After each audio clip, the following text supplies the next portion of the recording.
Hi all, this is Vibhuti Khanna from Institute of Commerce. Today I am coming with another video on company accounts of class 12 और उसमें मैंने जो topic लिया है वो forfeiture of shares लिया है। फॉरफीचर ऑफ शेयर्स में आपको एक चीज ध्यान रखनी है कि कभी कभी क्या होता है, जैसे कंपनी ने 5000, 6000 या 10,000 शेयर्स इशू किए हैं और उसकी इंस्टॉलमेंट में मनी कंपनी कॉल करती है। जैसे फर्स्ट इंस्टॉलमेंट आपकी एप्लीकेशन होती है, सेकंड अलॉटमेंट, फर्स्ट कॉल, फिर फाइनल कॉल या सेकंड कॉल। ठीक है, तो ये 4 इंस्टॉलमेंट्स अगर बनाई और इन 4 इंस्टॉलमेंट में कभी भी ऐसा हो सकता है कि कोई भी शेयर होल्डर डिफॉल्ट करता है, पेमेंट नहीं भेजता है। अगर कोई शेयर होल्डर किसी भी स्टेप पे, यानी अलॉटमेंट के बाद उसने डिफॉल्ट किया या फर्स्ट कॉल के बाद किया या उसने सेकंड कॉल नहीं भेजी, तो उसको कंपनी शेयर्स तो इशू नहीं करेगी, लेकिन उसका कुछ अमाउंट फर्म के पास, कंपनी के पास आया हुआ है वो कंपनी कभी रिफंड नहीं करेगी। अब कंपनी के पास जो शेयर्स मार्केट में लॉन्च नहीं हुए, उनकी जो भी अमाउंट रिसीव हो चुकी है, मान लीजिए उसने बंदे ने एप्लीकेशन भेज दिया, अलॉटमेंट भेज दिया, फर्स्ट कॉल नहीं भेजा, सेकंड कॉल नहीं भेजा, 2 इंस्टॉलमेंट आ रखे हैं। कंपनी के पास जो पैसा आया हुआ है, ये रूल है कंपनी लॉ का कि that amount should be transfer to share forfeiture account. और फिर इसके आगे और भी प्रोसेसेस हैं जो आपको करने हैं। तो अभी हम क्या कर रहे हैं कि ये अमाउंट जो हमारे पास रिसीव हो चुकी है उसको हम शेयर फॉरफीचर अकाउंट में कैसे ट्रांसफर करेंगे, कैसे हमें in the books of account entry करनी है। ये लॉन्ग क्वेश्चन में भी आपका पॉइंट आएगा, शॉर्ट क्वेश्चन में भी आपका पॉइंट आएगा, ये बात ध्यान रखिएगा। 8 मार्कर लॉन्ग होता है, उसमें भी आपको जनरल एंट्री करनी है, और शॉर्ट आपके 4 मार्कर या 6 मार्कर जो आते हैं उसमें भी ये कॉन्सेप्ट इंडिविजुअली भी पूछा जाता है। और गलत तो कुछ होना नहीं चाहिए, मैं यही कहती हूँ, अगर आप कोई चीज कर रहे हैं तो वो आपने गलत नहीं करनी है। ठीक है, तो आइए मैं ये लेके चल रही हूँ क्योंकि मैंने कुछ कॉन्सेप्ट्स अपनी प्रीवियस वीडियो में एक्सप्लेन कर दिए हैं, जैसे कि call in advance, call in arrear, normal general entries and security premium reserve. अब वो सारी चीजें करने के बाद अब फॉरफीचर होता है। फॉरफीचर में क्या है, मान लीजिए 5000 शेयर्स कंपनी ने इशू किए, 200 शेयर्स एक पार्टी के पास से, एक पर्सन के पास से जिसने डिफॉल्ट किया। अब उसने क्या किया, उसने एप्लीकेशन और अलॉटमेंट तो भेज दी, ये दोनों तो उसने पैसा भेज चुका था, लेकिन फर्स्ट कॉल और सेकंड कॉल नहीं भेजी। अब उसने जो पैसा नहीं भेजा है तो उसको शेयर्स तो नहीं मिलेंगे। अब उसका जो पैसा आ चुका है, यानी उसने एप्लीकेशन और अलॉटमेंट अगर भेज भी दी है तो वो रिफंड नहीं करेगी कंपनी। कंपनी किस अकाउंट में उस अमाउंट को रिफ्लेक्ट करेगी, वही हम शेयर फॉरफीचर अकाउंट में करने जा रहे हैं। तो हमें क्या करना है, जब भी शेयर फॉरफीचर की एंट्री होती है तो हमारा इक्विटी शेयर कैपिटल अकाउंट होता है डेबिट, वो हमें करना है डेबिट। ठीक है, नॉर्मली अभी तक नॉर्मल जनरल एंट्रीज में हम उसे क्रेडिट करते हुए आए हैं कि पैसा आया, उसे एज अ कैपिटल हम यूज कर रहे हैं जिस पर्पज से हमने मनी रेज किया है। ठीक है, अब क्या हो रहा है, फॉरफीचर की एंट्री में इक्विटी शेयर कैपिटल अकाउंट होगा डेबिट कॉल्ड अप मनी से। ये चीज ध्यान रखनी है, कॉल्ड अप मनी, जितना कंपनी पैसा मंगा चुकी है। कंपनी सेकंड कॉल के बाद भी फॉरफीचर कर सकती है, कंपनी फर्स्ट कॉल के बाद भी फॉरफीचर कर सकती है, कंपनी अलॉटमेंट के बाद भी फॉरफीचर कर सकती है। तो जितना पैसा कंपनी ने कॉल किया है that is called up money. For example, मैं जो क्वेश्चन ले रही हूँ 10 रुपीज का शेयर है, कंपनी ने सब मंगाया, उसके बाद फॉरफीचर स्टेप किया। ऐसा हो सकता है कि कंपनी फर्स्ट कॉल के बाद फॉरफीट कर दे। अगर कंपनी फर्स्ट कॉल के बाद फॉरफीट करेगी तो कॉल्ड अप मनी हो गया 2, 2, 4, 5, 6, 7 रुपीज। अगर कंपनी अलॉटमेंट के बाद ही फॉरफीट करती है तो कॉल्ड अप मनी हो गया ₹4। तो ध्यान रखना है, हमेशा इक्विटी शेयर कैपिटल में जब भी फॉरफीचर की एंट्री जिस भी स्टेप पे हो रही है, आपको चेक करना है कॉल्ड अप मनी कितना है। यहां मैंने पूरा 10 रुपीज लिया है, तो 10 रुपीज का आपका कॉल्ड अप मनी था, 200 आपके शेयर्स थे, तो 2000 रुपीज आप शेयर कैपिटल अकाउंट में करेंगे डेबिट। शेयर फॉरफीचर अकाउंट, उसके बाद क्रेडिट करना है share forfeiture account. Share forfeiture account में वही अमाउंट जाएगी जो आपको रिसीव हो चुकी है।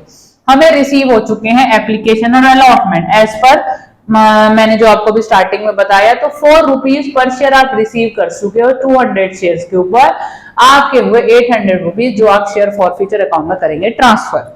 ठीक है, अब आपको एक चीज और यहाँ पे ध्यान रखनी है फॉरफीचर की एंट्री में, क्योंकि जब आपने फर्स्ट कॉल रिसीव की होगी, जब आपने फाइनल कॉल रिसीव की होगी, तो जो डिफॉल्ट हुआ वो रिफ्लेक्ट किया होगा।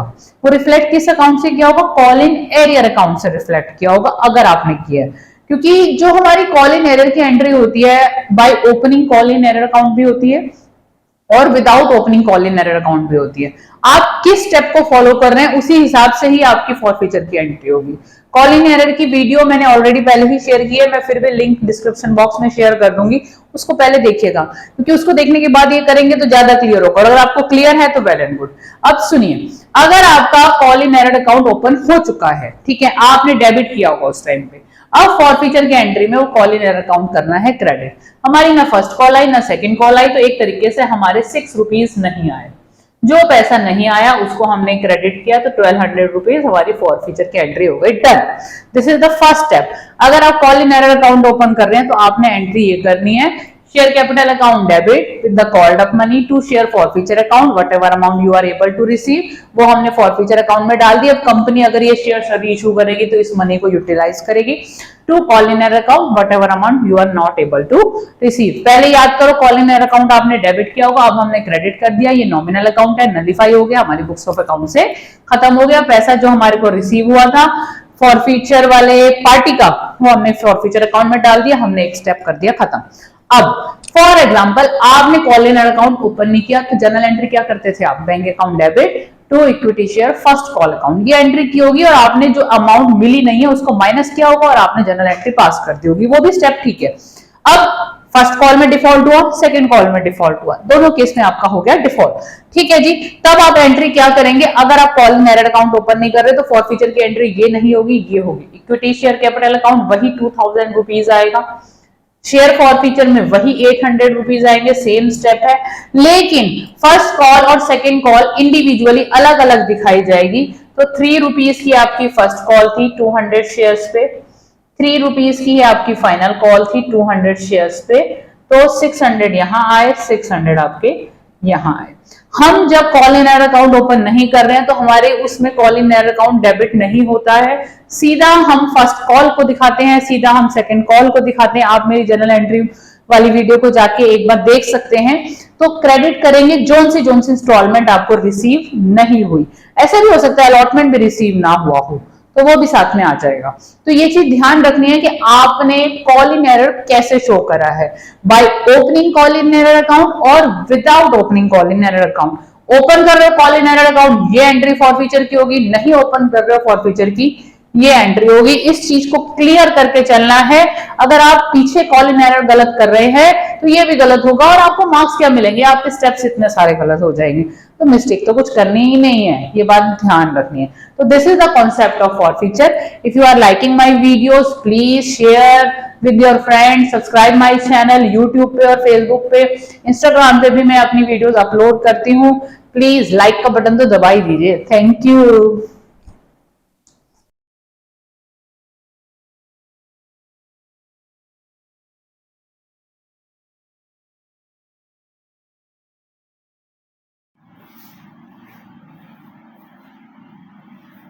हाय ऑल, शेयर फॉरफीचर की एंट्री बता रही हूँ। बड़ी सारी सिचुएशंस आ जाती हैं शेयर फॉरफीचर के अंदर आपकी, तो कुछ एक मैंने सिचुएशन ली आपके सामने जिसको मैं क्लियर करने जा रही हूँ, क्योंकि गलती बहुत होती है, मिस्टेक्स बहुत होती हैं। देखिए क्या सिचुएशन ली है मैंने। 500 शेयर्स ऐसे हैं जो फॉरफिट हुए हैं, जिनका प्राइस है 100 रुपीज पर शेयर। क्वेश्चन में मेंशन है कि 75 रुपीज कॉल्ड अप। ध्यान रखिएगा शेयर कैपिटल में हमेशा जो कॉल्ड अप मनी है वो जाती है, तो 75 रुपीज के हिसाब से 500 शेयर्स पे 37,500 तो आपके शेयर कैपिटल में जाएंगे, ठीक है। जो इस एंट्री का बेस है हम प्रीवियस वीडियो में एक्सप्लेन कर चुकी हूँ। कॉल्ड अप 20% प्रीमियम, कुछ नहीं बताया किसके साथ आया, हम लेके चलेंगे हमारा अलॉटमेंट के साथ आया, ठीक। कॉल इन एरर जब वो फर्स्ट एंड फाइनल कॉल पे 20 रुपीज के हिसाब से हुआ, ध्यान से देखिएगा। हमें प्रीमियम की या कोई भी ट्रांजेक्शन नहीं करनी, कुछ भी रिकॉर्डिंग नहीं करनी है। क्यों, रीजन बिहाइंड, प्रीमियम हमने ड्यू किया, ड्यू करते हैं हम अलॉटमेंट के साथ, अगर कुछ भी मेंशन नहीं होता, और ड्यू करने के बाद वही वाली इंस्टॉलमेंट अगर रिसीव हो जाती है तो कोई डिफॉल्ट तो प्रीमियम में हुआ ही नहीं, तो प्रीमियम का तो इस एंट्री में कुछ होगा नहीं, ठीक है।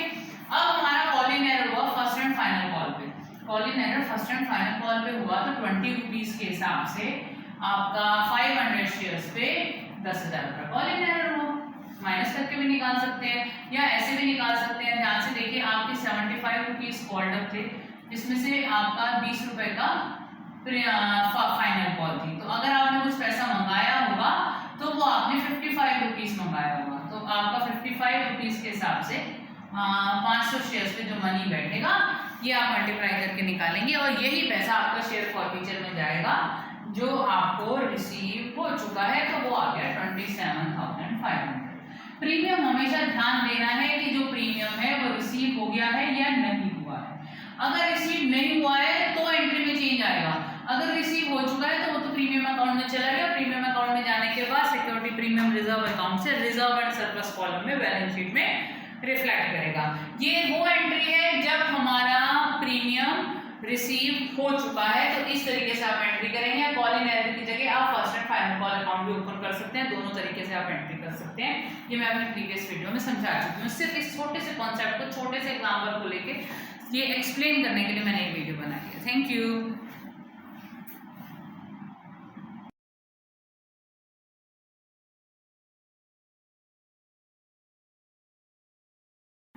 हाय, आज जो मेरा टॉपिक है वो है फॉरफीचर की एंट्री और उसमें प्रीमियम वाला भी कॉन्सेप्ट मैं कवर करने जा रही हूँ। मैंने एक सिचुएशन ली है, देखिए ध्यान से। 500 शेयर्स ऐसे हैं जो 100 रुपीज़ जिनकी फेस वैल्यू थी उनका फॉरफीचर होगा। फॉरफीचर में जो सिचुएशंस गिवन है वो अंडरस्टैंड करने वाली चीज़ें आपको मैं सजेस्ट करूँगी। आप हाथ में कॉपी पेन रखिएगा, they should be notebook, note कीजिएगा, ट्राई कीजिएगा, हाथ से कीजिएगा, तभी समझ में आएगी। अगर आप ऐसे सुन रहे हैं जस्ट लाइक कोई मूवी देख रहे हैं तो आपको ये एंट्री नहीं आएगी समझ में। और एंट्री रफ ध्यान से 500 शेयर्स ऐसे हैं जो 100 रुपीज़ वाले हैं जिसमें सिर्फ 75 रुपीज़ कंपनी ने कॉल्ड अप किया है। ये आपकी सिचुएशन है। अगर कंपनी ने 75 रुपीज़ ही कॉल्ड अप किया है तो शेयर कैपिटल में वही पैसा जाएगा 500 शेयर के ऊपर, डेबिट करेंगे 37,500। सबसे पहले कॉल्ड अप मनी से शेयर कैपिटल को कर दीजिए डेबिट। यहाँ मैंने security premium reserve account debit किया है, इसका रीजन हम बताती हूँ आपको। ध्यान से देखिए, 100 रुपये का शेयर था, कंपनी ने सिर्फ 75 रुपीज़ मंगाया। 75 रुपीज़ में से उनकी 30 रुपये की अलॉटमेंट है। उस अलॉटमेंट पे इन्होंने बोला 10% प्रीमियम हो गया। प्रीमियम फेस वैल्यू पे निकलता है, यानी 100 रुपये का शेयर है, उस पर अगर 10% आपका प्रीमियम होता है तो 10 रुपये का आपका प्रीमियम हुआ, 20 रुपये की आपकी अलॉटमेंट हुई। ठीक है जी। फर्स्ट कॉल आपको बोली गई 20 रुपीज़ की और आपसे 75 रुपये ही मंगाए गए, यानी फाइनल कॉल नहीं मंगाई गई है, तो 75 माइनस 100 वो फाइनल कॉल होगी, उसकी एंट्री आपको नहीं करनी है।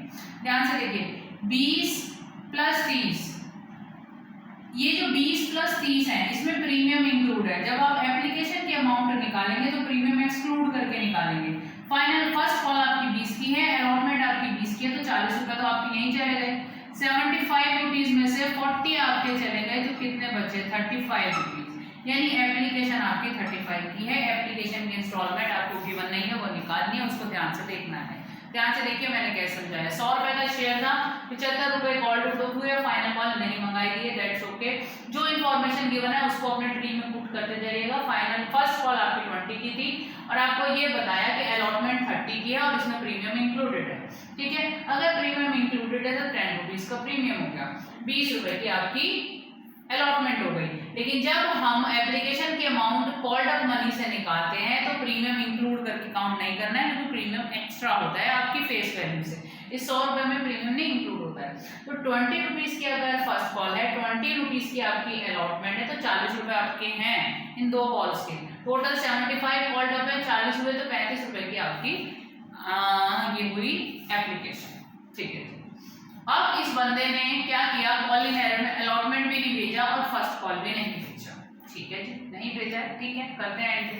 तो इसका मतलब उस बंदे ने अगर कुछ पैसा भेजा है तो सिर्फ एप्लीकेशन भेजा है, और एप्लीकेशन हमारी 35 रुपीज़ की थी। 500 शेयर्स पुट करते जाइए, जो जो इन्फॉर्मेशन समझ आती जा रही है वो अमाउंट डालते जाइए।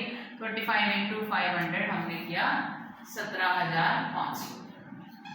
अलॉटमेंट हमारी विद प्रीमियम कंसिडर होगी। रीजन बिहाइंड, क्योंकि एक बार प्रीमियम डेबिट हो रहा है। प्रीमियम हमारा 10 रुपये का है, 500 शेयर्स पे जो हमें नहीं आया, हम उसे डेबिट क्यों करना पड़ रहा है? क्योंकि जब हमने इसको ड्यू किया होगा तो हमने क्रेडिट किया होगा।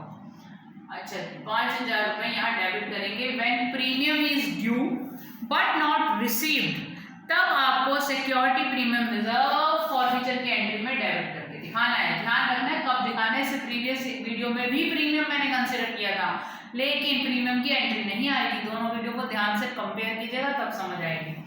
अच्छा, अलॉटमेंट हमारा है टोटल 30 रुपीज़ का, 500 शेयर्स पे, तो 15,000 रुपए आपके ये हो गए। फर्स्ट कॉल हमें क्लियरली बता रखी है 20 रुपीज की, 500 शेयर्स पे 10,000 रुपीज हो गए। हम एक बार चेक भी कर लेते हैं क्रेडिट साइड का टोटल करके कि हमारा डेबिट से टैली हो भी रहा है या नहीं हो रहा है। तो हमारा टैली हो रहा है, तो ये हमारी जनरल एंट्री बनी। इस तरीके से आपको प्रीमियम अगर रिसीव नहीं हुआ है तो सिक्योरिटी प्रीमियम रिजर्व डेबिट करना और अमाउंट ऐसे निकालनी है। ये जो मैंने क्वेश्चन दिया हुआ है, इस क्वेश्चन को समझने की कोशिश कीजिएगा, टफ है, इजी नहीं है, करने बैठेंगे तो होगा नहीं। तो अपने हाथ में पेन पेंसिल रख के सॉल्व कीजिए वीडियो के साथ साथ, वीडियो को पॉज कर करके, सो दैट आपको ये वीडियो देखने में ये तो रहे कि वीडियो देखने के बाद ये टॉपिक हमें आ गया। इस चीज का आपको ध्यान रखना है। ये कॉन्सेप्ट आपके लॉन्ग में भी आएगा, शॉर्ट में भी आएगा, और आपके वेरी शॉर्ट यानी कि जो एमसीक्यू है उसमें भी कोई सी भी अमाउंट पूछ ली जाती है। कोई भी सिचुएशन देके आपसे फॉर्फीचर की अमाउंट पूछ लेंगे। हाँ, एक बात और मुझे बतानी है, मैंने यहाँ पर शेयर अलॉटमेंट अकाउंट और call in first call account अलग अलग दिखाया है। आप सीधा कॉल इन एरियर अकाउंट दिखा के टोटल अमाउंट 25,000 भी दिखा सकते हैं। वो डिपेंड करता है कि आपने प्रीवियस एंट्रीज में call in arrear account open किया है तो आप उससे एंट्री दिखाएंगे, और अगर कॉल इन एरर ओपन नहीं किया है तो आप ऐसे दिखाएंगे। और अगर आपका क्वेश्चन सिंपली सिर्फ यही केस है जिसमें आपसे सिर्फ फॉरफीचर की एंट्री पूछी गई है तो आपके पास ऑप्शन है जैसे मर्जी दिखाएंगे। Thank you.